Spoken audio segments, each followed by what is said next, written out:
dua nama, dan dari dua nama ini nanti akan kita bawa ke dalam rapat exco.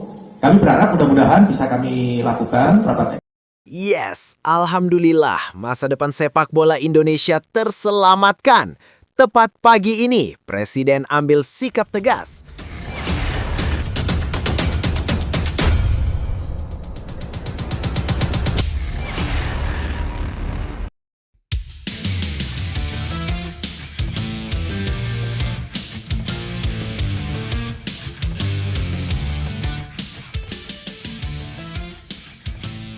Yes, alhamdulillah masa depan sepak bola Indonesia terselamatkan. Tepat pagi ini, Presiden ambil sikap tegas. Kegagalan Timnas Indonesia di SEA Games, dipecatnya Sintayong, mundurnya manajer Timnas Indonesia Sumarji, dipecatnya Indra Syafri dari Timnas U23, serta kabar keuangan PSSI yang mulai habis akibat harus menanggung kompensasi 3 pelatih sekaligus, bikin Presiden ambil keputusan tegas. PSSI diminta datangkan Sintayong lagi. Keputusan PSSI lepas Sintayong kian menuai kritik tajam dari publik sepak bola tanah air. Kalau sudah begini, siapa orang yang paling bertanggung jawab? Di luar dugaan, begini pernyataan tidak masuk akal Sumarji, sosok yang paling mengerti luar dalam keadaan Timnas Indonesia selama ini. Mari kita bahas, teman-teman. Tapi, Mimin minta tolong tonton video ini sampai selesai agar tidak ada kesalahpahaman yang terjadi.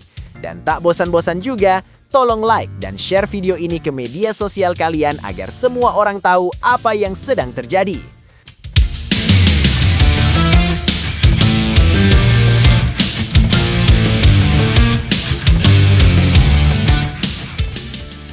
Sebelumnya diberitakan, Timnas Indonesia U22 gagal melangkah jauh di SEA Games 2025, meski datang dengan persiapan matang dan materi pemain terbaik dalam beberapa edisi terakhir.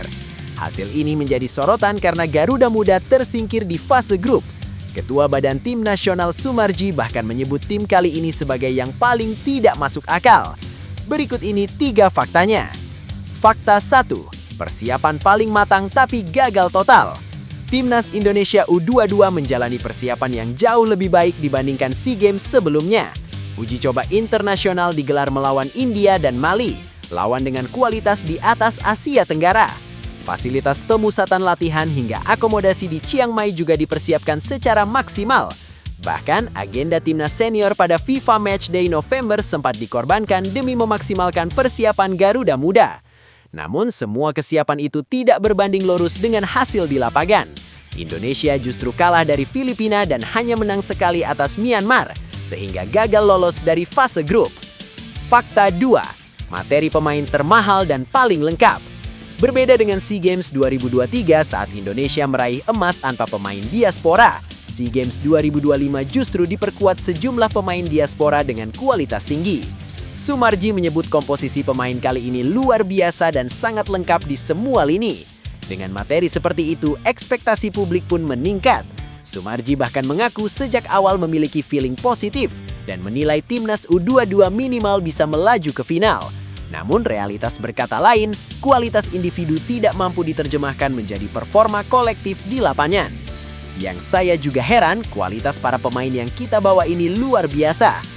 Kurang apa coba kami mempersiapkan itu semua? Mestinya paling tidak bisa final, kata Sumarji. Fakta 3, statistik dominan tapi hasil berbanding terbalik. Keanehan terbesar datang dari jalannya pertandingan. Secara statistik, Timnas Indonesia U22 tampil dominan baik saat melawan Filipina maupun Myanmar. Namun dominasi tersebut tidak menghasilkan kemenangan sesuai harapan. Sumarji mengaku sangat terkejut karena sepanjang pengalamannya mendampingi tim di Asia Tenggara, ia belum pernah kalah lawan Filipina. Kekalahan ini membuatnya termenung dan mempertanyakan apa yang sebenarnya terjadi di lapangan. Saya belum pernah kalah lawan Filipina di Asia Tenggara. Ini yang bikin saya bingung. Hasilnya aneh, ujar Sumarji. Meski kegagalan ini memicu kritik keras, Sumarji menegaskan tidak ingin menyalahkan individu. Menurutnya, urusan teknis menjadi tanggung jawab penuh tim pelatih, sementara federasi bertanggung jawab secara kolektif. Nah, sebelum lanjut mendengar berita ini, untuk para netizen, keluarkan satu kalimat pamungkas untuk menanggapi kabar ini. Ayo teman, berikan tanggapan kalian di kolom komentar. Bravo Timnas Indonesia, bravo PSSI. Ayo Garuda, buktikan bahwa level kita sudah dunia. Buktikan bahwa kita adalah raksasa Asia. Di sisi lain, jangan lupa juga satu kalimat khusus untuk Erick Thohir CS yang sedang berusaha keras memajukan sepak bola Indonesia. Silahkan tulis di kolom komentar. Ayo terbang tinggi Garuda. Mari kita lanjut teman-teman. Situasi Timnas Indonesia U22 di SEA Games 2025 terasa sebagai ironi besar dalam perjalanan sepak bola nasional. Di saat semua indikator terlihat ideal, mulai dari persiapan yang rapi, kualitas pemain yang lebih baik hingga dukungan penuh federasi, hasil di lapangan justru tidak sejalan dengan harapan. Ini memperlihatkan bahwa sepak bola tidak hanya soal kesiapan di atas kertas, tetapi juga soal kesiapan mental, konsistensi permainan, dan kemampuan menerjemahkan rencana menjadi eksekusi. Lebih lanjut, kegagalan ini seharusnya tidak dimaknai semata sebagai kemunduran, melainkan sebagai peringatan keras bahwa pendekatan pembangunan tim usia muda masih membutuhkan evaluasi mendalam. Kehadiran pemain diaspora dan lawan uji coba berkualitas memang penting, namun tanpa kesatuan visi dan kejelasan peran di lapangan, keunggulan tersebut bisa menjadi sia-sia. Reaksi jujur Sumarji yang mengaku bingung justru menunjukkan adanya jarak antara perencanaan dan realitas pertandingan. Disinilah pekerjaan rumah terbesar berada. Bagaimana membangun tim yang tidak hanya kuat secara individu tetapi juga tangguh secara kolektif, terutama dalam tekanan turnamen singkat seperti SEA Games. Kekecewaan publik adalah hal yang wajar, namun menyalahkan individu bukanlah solusi. Situasi ini perlu dilihat sebagai momen refleksi bersama bagi federasi, pelatih, dan pemain, agar kegagalan kali ini menjadi titik balik bukan sekedar catatan pahit. Tanpa evaluasi menyeluruh, sepak bola Indonesia beresiko mengulang pola yang sama. Harapan tinggi, hasil mengecewakan. Kegagalan ini memang terasa pahit tapi bukan akhir dari perjalanan. Sepak bola selalu memberi pelajaran bahwa kemenangan besar sering lahir dari kekecewaan yang dalam. Timnas Indonesia U22 sudah menunjukkan keberanian untuk bermimpi besar. Sekarang yang dibutuhkan adalah keberanian untuk bangkit dan belajar. Setiap kekalahan membawa pesan. Evaluasi yang jujur, kerja yang lebih disiplin, dan mental yang lebih kuat akan membentuk karakter tim di masa depan. Publik boleh kecewa, tapi kepercayaan tidak boleh hilang, karena proses tidak pernah mengkhianati hasil. Bagi para pemain, ini adalah momen pendewasaan. Tekanan, kritik, dan sorotan justru bisa menjadi bahan bakar untuk berkembang lebih jauh. Yang hari ini jatuh bisa menjadi yang paling siap saat kesempatan berikutnya datang. Sepak bola Indonesia tidak kekurangan talenta. Yang dibutuhkan adalah konsistensi, kesabaran, dan persatuan. Jika semua pihak mau belajar dari kegagalan ini, maka hari esok bisa menjadi milik Garuda yang lebih kuat, lebih matang, dan lebih langar akan kemenangan. Daftar kegagalan Timnas Indonesia sepanjang 2025, mimpi Piala Dunia pupus, dan hilangnya dominasi di Asia Tenggara. Tahun 2025 yang awalnya diyakini menjadi kelanjutan kejayaan sepak bola Indonesia justru berubah menjadi musim penuh kegagalan. Timnas Indonesia dari level senior hingga kelompok umur satu persatu kehilangan arah di turnamen penting.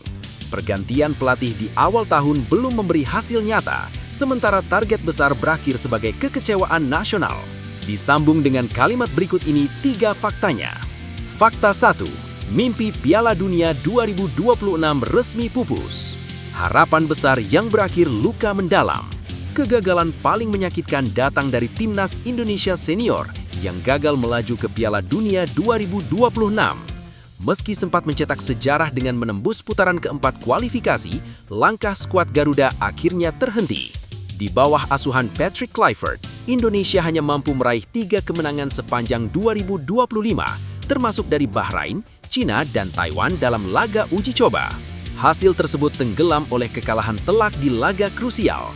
Indonesia dihajar Australia 1-5 dan dipermalukan Jepang 0-6. Puncaknya terjadi di putaran keempat kualifikasi ketika Indonesia kalah 2-3 dari Arab Saudi dan menyerah 0-1 dari Irak. Hasil itu membuat Indonesia finish sebagai juru kunci grup dan kembali harus menunda mimpi tampil di panggung sepak bola dunia. Fakta 2. Tim kelompok umur ikut terjerumus. Dari generasi harapan menjadi sumber kekhawatiran.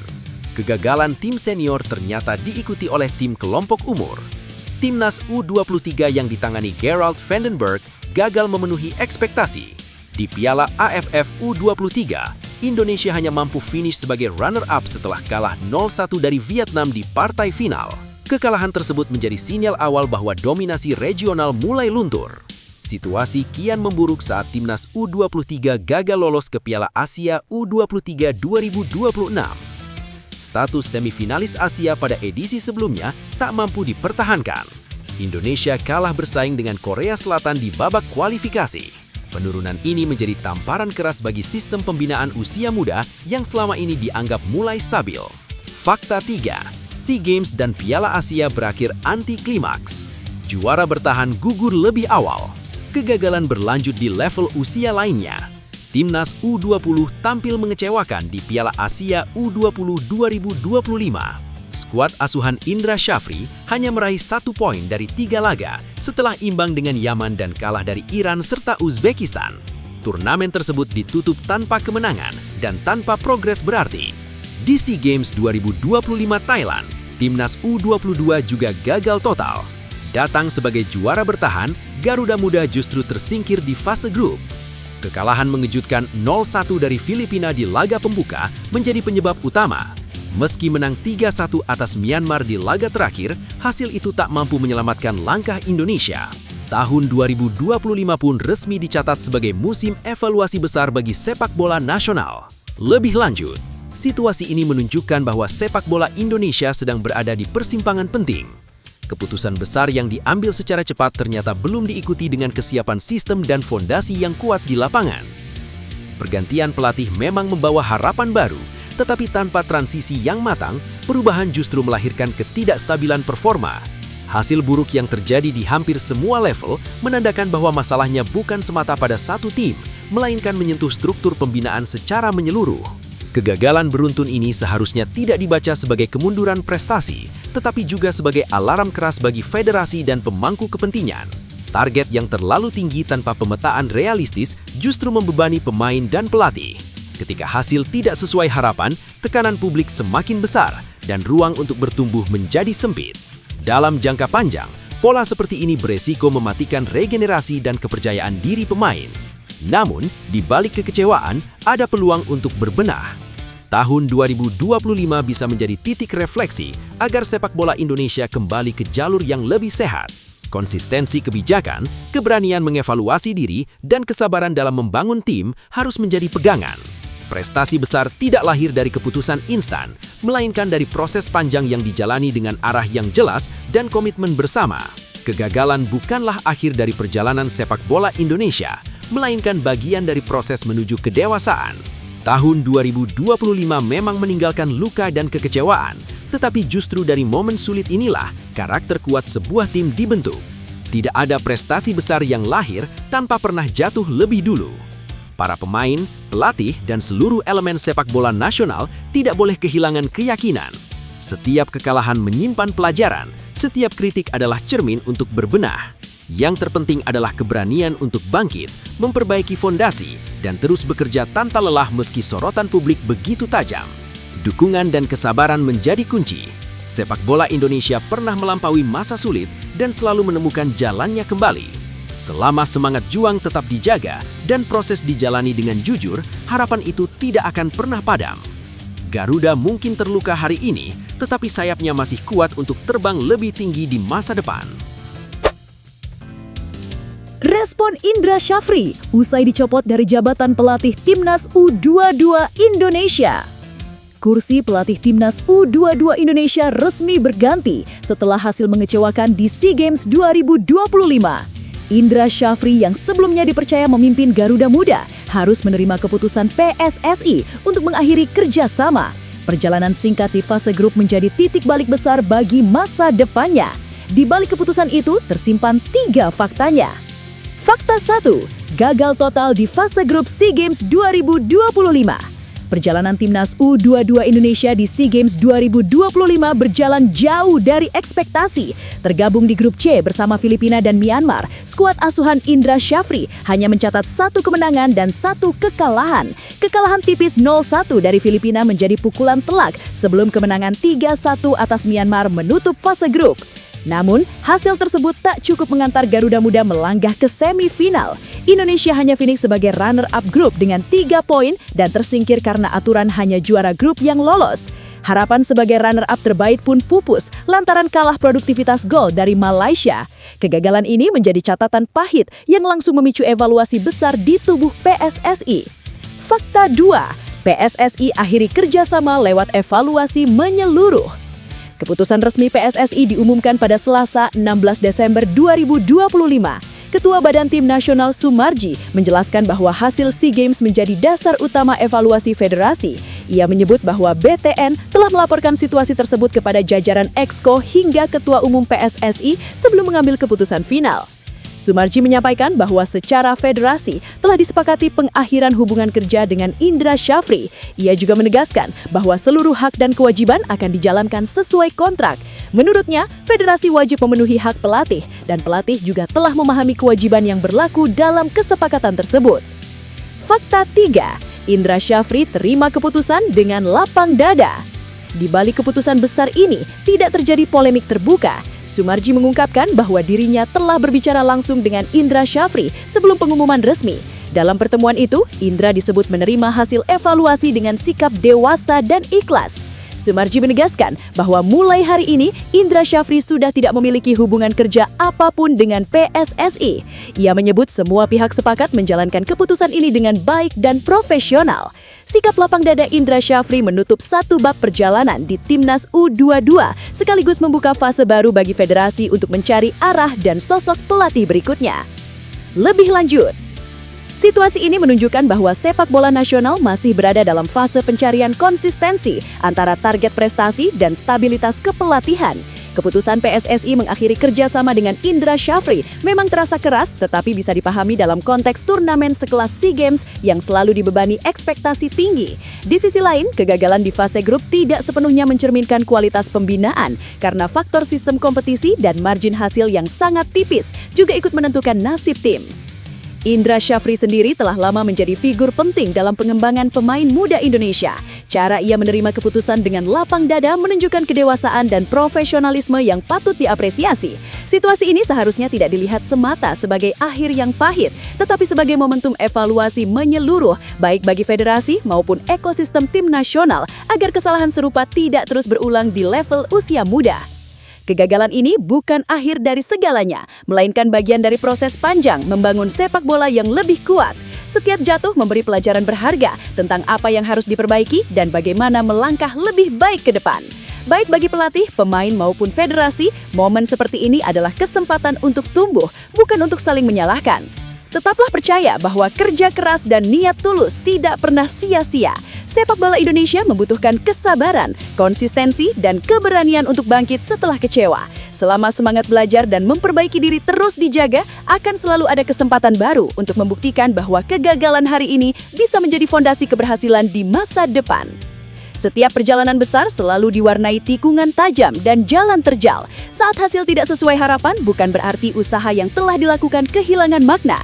Justru di titik inilah karakter ditempa dan arah masa depan ditentukan. Yang penting bukan seberapa keras jatuhnya, tetapi seberapa kuat tekad untuk bangkit dan melangkah lagi. Teruslah menanam keyakinan bahwa proses yang jujur dan kerja yang konsisten akan menemukan jalannya sendiri. Sepak bola Indonesia masih punya ruang luas untuk tumbuh selama semua pihak mau belajar dari kegagalan dan tidak berhenti bermimpi. Hari ini mungkin terasa berat, tetapi esok selalu menyimpan peluang baru bagi mereka yang tidak menyerah. Kapok total usai gagal total, PSSI akui salah pilih Patrick Kluivert. Target Piala Dunia 2030 jadi taruhan terbesar. Sebelumnya diberitakan, PSSI secara terbuka mengakui bahwa keputusan menunjuk Patrick Kluivert sebagai pelatih timnas Indonesia merupakan langkah yang keliru. Harapan besar yang sempat disematkan justru berujung kegagalan di putaran keempat kualifikasi Piala Dunia 2026. Dari pengalaman pahit itu, PSSI kini menata ulang arah dengan target jauh lebih ambisius, yakni lolos ke Piala Dunia 2030. Di tengah proses pencarian pelatih baru, federasi menegaskan satu hal penting. Inilah 3 faktanya. Fakta 1, dari harapan tinggi ke kekecewaan mendalam. Penunjukan Patrick Kluivert sempat menghadirkan optimisme besar. PSSI kala itu memutuskan berpisah dengan Shin Tae-yong yang sejatinya berhasil membawa timnas Indonesia melaju ke putaran ketiga kualifikasi Piala Dunia 2026 zona Asia.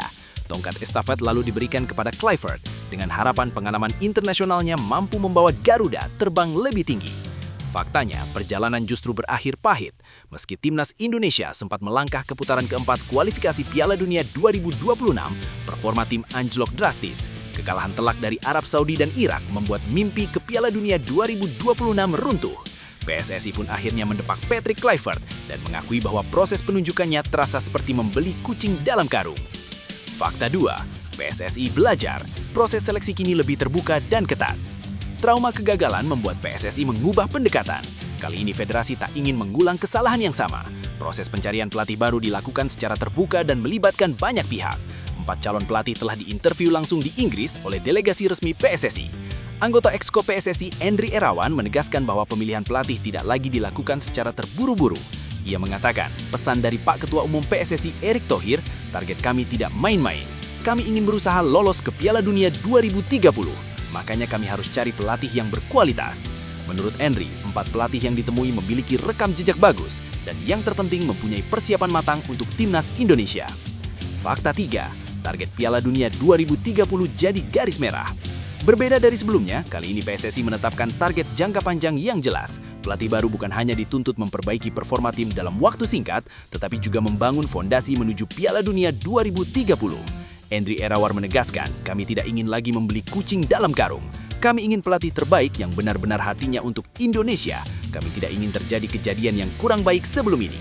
Patrick Kluivert. Proses seleksi kini juga melibatkan lebih banyak unsur teknis.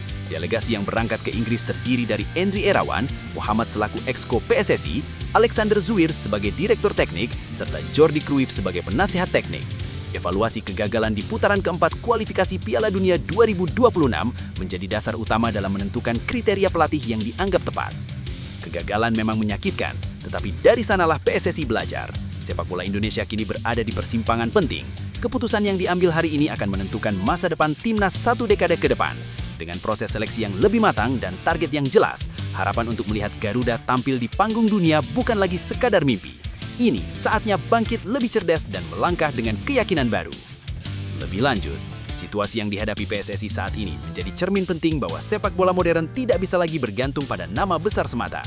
Pengalaman Patrick Kluivert menunjukkan reputasi internasional tidak selalu sejalan dengan kemampuan membangun tim nasional yang kompleks seperti Indonesia.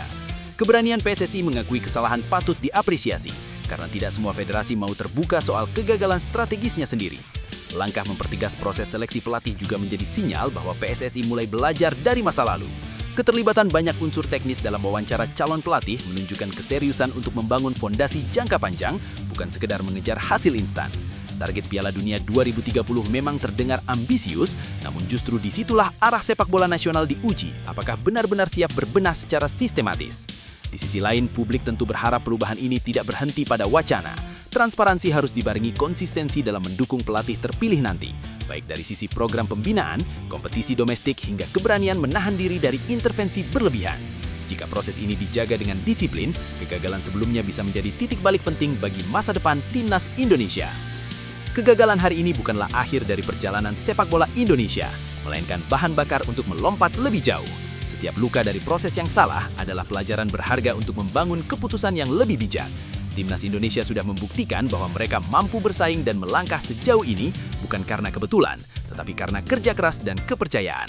Sekarang adalah waktu untuk tetap bersatu dan percaya pada proses. Dukungan yang konsisten dari federasi, pemain, pelatih, dan supporter akan menjadi kekuatan terbesar. Jangan biarkan satu kegagalan memadamkan mimpi jutaan orang.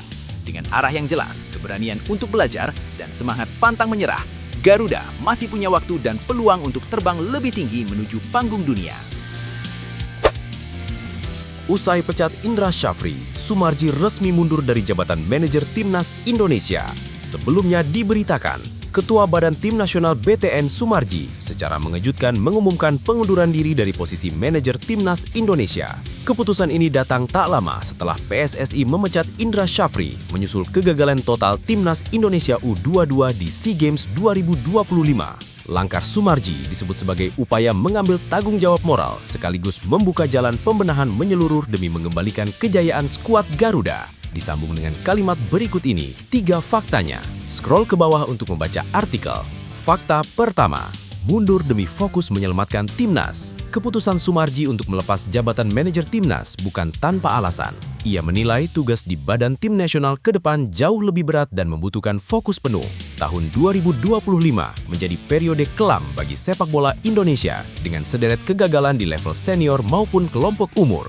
Dalam situasi genting seperti ini, Sumarji memilih mengambil peran strategis di balik layar. Ia mengakui keterlibatannya langsung dalam pendampingan Indra Syafri di SEA Games 2025, membuatnya merasa perlu bertanggung jawab penuh atas hasil yang tidak sesuai harapan. Sumarji menegaskan, dirinya ingin memberi ruang bagi sosok baru yang lebih tepat untuk mengisi posisi manajer Timnas. Dalam konferensi pers Selasa, 16 Desember 2025, ia menyampaikan, berkaitan dengan tugas saya, kebetulan saya juga turut mendampingi Coach Indra Syafri di SEA Games. Saya akan menyerahkan tugas manajer Timnas Indonesia, baik senior atau U22, agar ke depan dicarikan sosok paling tepat, paling ikhlas dan tanggung jawab. Fakta kedua, tetap berkuasa di BTN dan siapkan pembenahan besar.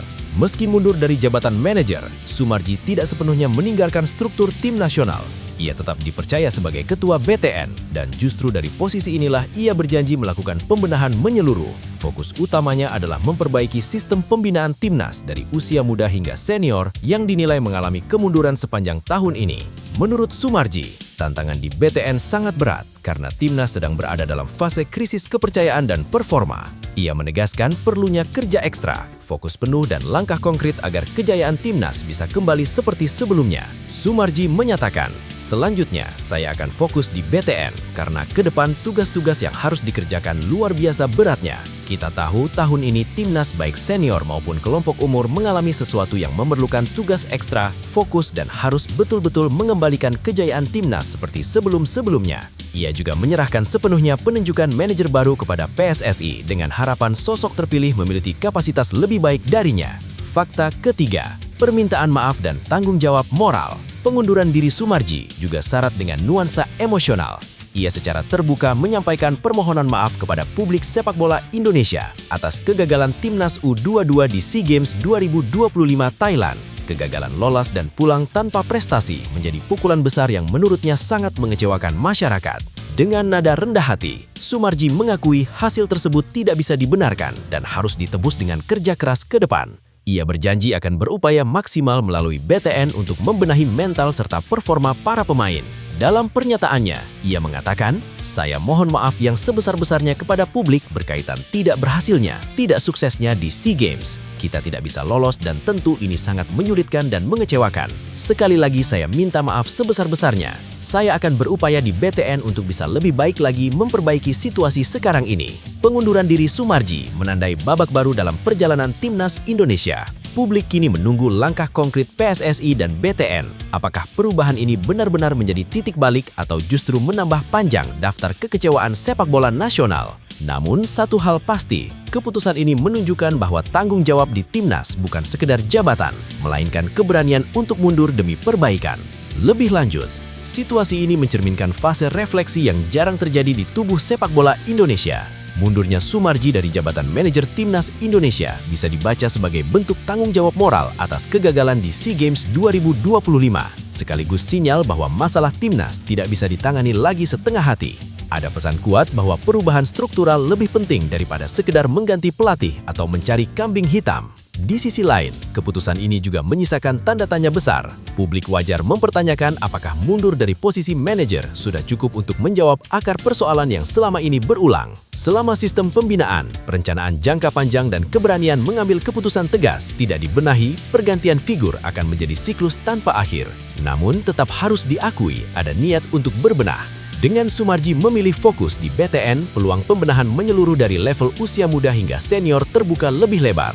Tantangannya kini ada pada konsistensi dan keberanian federasi menunjuk sosok manajer baru yang benar-benar kompeten, bukan sekedar kompromi kepentingan. Situasi ini seharusnya menjadi momentum evaluasi total, bukan drama sesaat. Jika semua pihak mampu menahan ego, bekerja profesional dan menempatkan prestasi sebagai tujuan utama, kegagalan SEA Games 2025 bisa berubah menjadi titik balik. Sepak bola Indonesia tidak kekurangan talenta, yang dibutuhkan adalah arah yang jelas dan komitmen nyata untuk berubah. Kegagalan bukan akhir dari segalanya, justru disitulah karakter sebuah bangsa sepak bola diuji. Apa yang terjadi hari ini memang menyakitkan, tapi rasa kecewa itu bisa menjadi bahan fakar untuk bangkit lebih kuat dengan cara. Timnas Indonesia pernah jatuh berkali-kali, namun selalu punya kesempatan untuk berdiri lagi dengan cara yang lebih dewasa dan terarah. Setiap perubahan besar selalu diawali oleh keputusan sulit. Mundurnya sosok penting dan evaluasi keras adalah tanda bahwa ada kesadaran untuk berbenah. Jangan biarkan kegagalan mematikan semangat. Jadikan ia cermin untuk berbenah dan bekerja lebih jujur. Proses mungkin panjang, hasil mungkin tidak instan, tapi kemajuan selalu lahir dari keberanian menghadapi kenyataan. Untuk para pemain, pelatih, dan pengurus, ingatlah bahwa jutaan mata masih menaruh harapan. Seragam merah putih bukan beban, melainkan kehormatan. Selama masih ada kemauan belajar, bekerja keras, dan bersatu, kebangkitan itu bukan mimpi. Percayalah, badai ini akan berlalu dan Timnas Indonesia punya masa depan yang bisa diperjuangkan bersama.